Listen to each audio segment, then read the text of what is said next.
Hi everyone, my name is Ayse, and in a minute I will announce the challenge for week 3. I work as a chef and also teach vegan cooking workshops in Sydney. I teach vegan cheese making, seasonal cooking, tempeh making, and vegan Christmas workshops. I'm so honored to be part of the What Can I Do family and this project. Thank you so much for joining me today.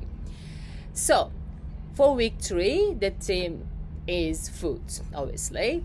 Over our lifetime, each of us will eat a lot of food, and the habits we form will contribute to our individual carbon footprint.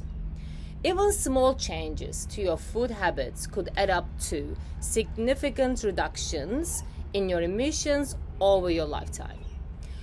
For our week 3 challenge, you need to set a goal with your food habits that will reduce your individual emissions and maintain that goal throughout the course of the challenge.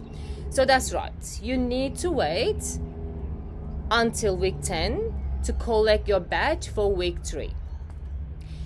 There are 5 areas you might like to set a goal under. The first one is diet.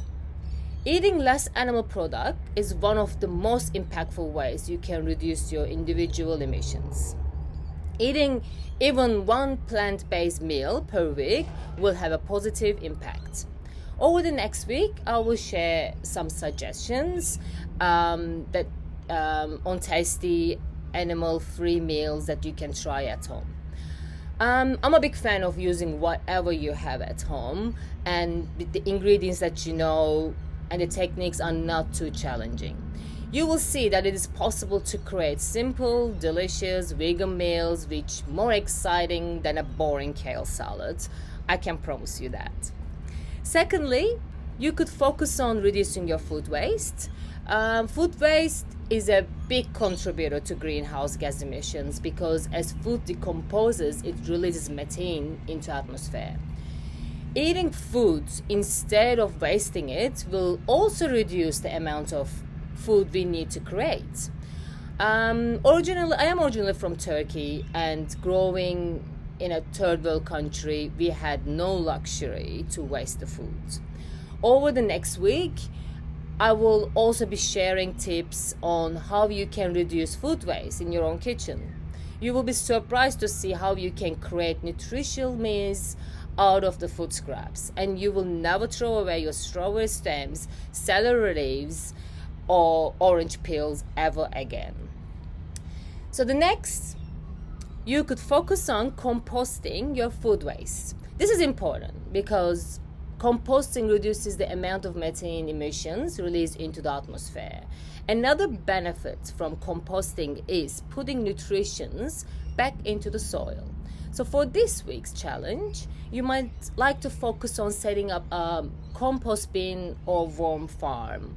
But please do not freak out if you don't have a garden or compost bin. We will go through that with lots of tips. Fourth, you can try buy locally produced and grown food more often. Buying locally relies less on transportation and therefore less harmful emissions from vehicles. Right? And finally, you can also try growing some of your own foods by setting up a herb or veggie garden. Regrowing vegetables from scraps or cuttings is so rewarding. I love regrowing my spring onions. They grow easily and haven't had to buy a bunch for a long time. So that's the challenge for this week. Please contact me if you have any further questions.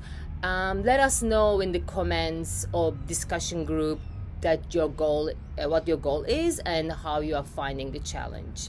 Thank you so much for listening.